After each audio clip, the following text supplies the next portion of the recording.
নমস্কার, সনাতন ধর্মকথা চ্যানেলে আপনাদের সবাইকে স্বাগত। আজ ভগবান বিষ্ণুর নরসিংহ অবতারের কাহিনী তৃতীয় অংশ শুরু করব।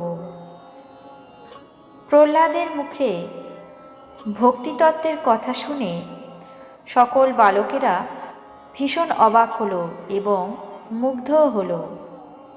প্রহ্লাদের মুখ থেকে শোনা কথাগুলো ছাত্রগুলোর মনে এমনভাবে প্রভাবিত করল, তারা ভগবান বিষ্ণুর প্রতি খুবই শ্রদ্ধাশীল হয়ে উঠল। সকল ছাত্রদের এমন শ্রীহরির প্রতি ভক্তি শ্রদ্ধা দেখে গুরু শুক্রাচার্য সমস্ত ঘটনা দৈত্যরাজ হিরণ্যকশিপুকে জানালেন। তিনি পুনরায় পুত্র নিধনের চেষ্টায় মেতে উঠলেন।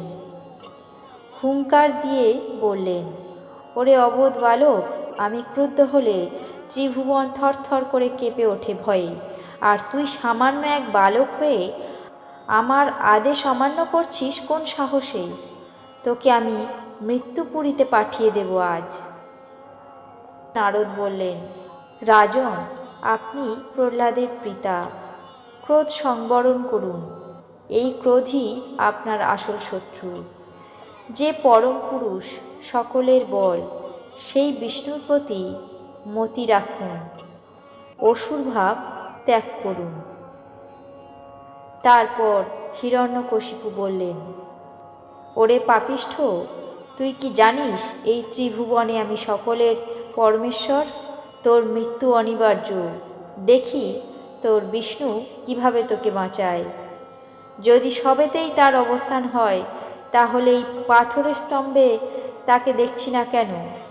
প্রহ্লাদ ধীর কণ্ঠে জবাব দিলেন, পিতা, শ্রীবিষ্ণু তো সবেতেই বিরাজমান, অতএব এই স্তম্ভে তিনি বর্তমান আছেন। ক্রোধের বশবর্তী হয়ে তখন হিরণ্যকশিপু ভঙ্গ হস্তে তেড়ে এলেন।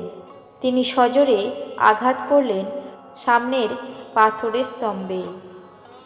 অতি ভীষণ শব্দ শোনা গেল এবং পর মুহূর্তে এক নরসিংহের আবির্ভাব ঘটল, যার শরীর অর্ধেক নর অর্থাৎ মানুষের এবং অর্ধেক পশুর। তার ভয়ানক চোখ দুটো থেকে বেরোচ্ছে আগুনের গোলা। অতি উন্নত এবং তীক্ষ্ণ দাঁতের সারি, খঙ্গের মতো ধারালো তার জিভ। অতি ভয়ঙ্কর সেই মূর্তি। ইনি স্বয়ং ভগবান নৃসিংহ। এমন বিকটরূপী নরসিংহের মূর্তি দেখে হিরণ্যকশিপু ভাবলেন, মহামায়াবী হরি এইভাবে তার বিনাশ করতে চাইছে।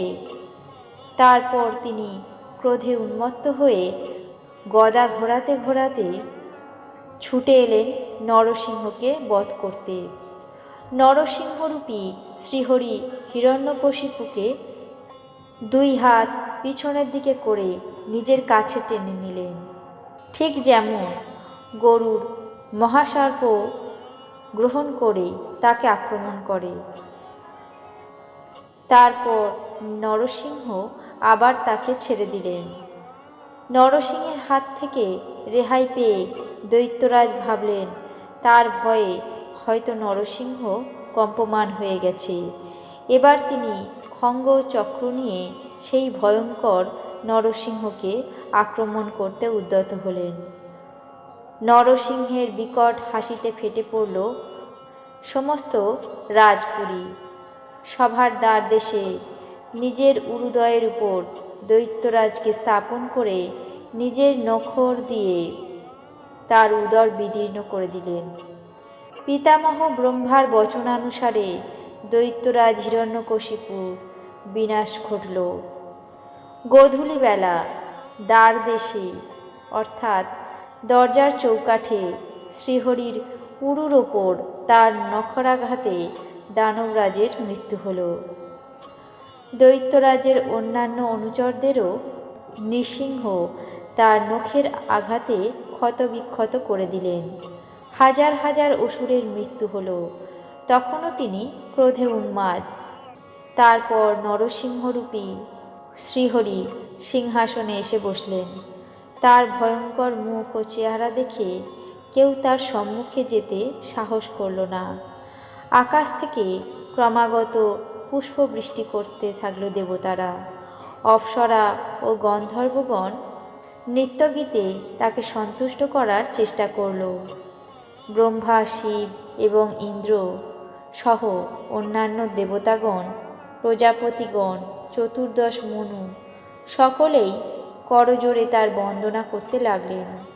তা সত্ত্বেও নরসিংহরূপী শ্রীহরির রাগ প্রশমিত হল না। তারপর শ্রী ব্রহ্মার আজ্ঞায় প্রহ্লাদ পায়ে পায়ে এগিয়ে এলেন নরসিংহের কাছে। মাটিতে পড়ে তার পাদস্পর্শ করলেন।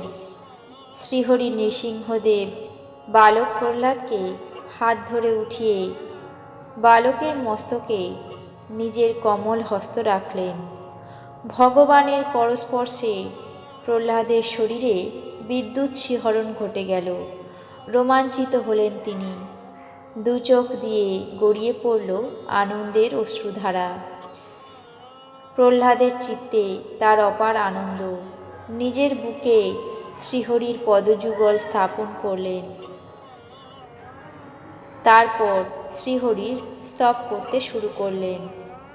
এরপর দেবর্ষি নারদ বললেন, প্রহ্লাদের মুখে শ্রীহরির গুণকীর্তন শুনে নৃসিংহদেব অবশ্যই সন্তুষ্ট হবেন, তার ক্রোধ দূর হবে। তিনি প্রহ্লাদকে বললেন, হে বৎস, তুমি স্তব করো। ভগবান বিষ্ণু বললেন, প্রহ্লাদ, তোমার মুখে গুণকীর্তন এবং স্তব শুনে আমি অত্যন্ত সন্তুষ্ট হয়েছি। বলো বৎস, তুমি কি বর চাও? প্রহ্লাদ বললেন, হে শ্রীহরি, যে জিনিস মনকে মলিন করে তা আমি চাই না। যে কাজ বীজ, প্রাণ, আত্মা, ধর্ম, ধৈর্য, বুদ্ধি, লজ্জা, শোভা, তেজ, স্মৃতি এবং সত্যকে ধ্বংস করে, সেই কাম বীজের আমি বিনাশ চাই। আপনি আমাকে সেই বর দান করুন। নৃসিংহদেব বললেন, প্রহ্লাদ, আমি জানি তুমি আমার একান্ত ভক্ত। তোমাদের মতো ভক্তদের পরলোকে বা ইহলোকে কোনো ভোগবিলাসের প্রতি আসক্তি থাকে না। তথাপি তোমাকে এই মন্বন্তর পর্যন্ত দৈত্যকুলে বাস করে সমস্ত রকম ভোগ করতে হবে। আজ ভগবান বিষ্ণুর নরসিংহ অবতারের কাহিনীর তৃতীয় অংশ এখানে শেষ করছি। বাকি অংশ আগামী পর্বে পাঠ করে শোনাব। আপনাদের কেমন লাগছে তা অবশ্যই কমেন্ট বক্সে জানাবেন। চ্যানেলটিকে সাবস্ক্রাইব করবেন, লাইক করবেন, শেয়ার করবেন। ধন্যবাদ।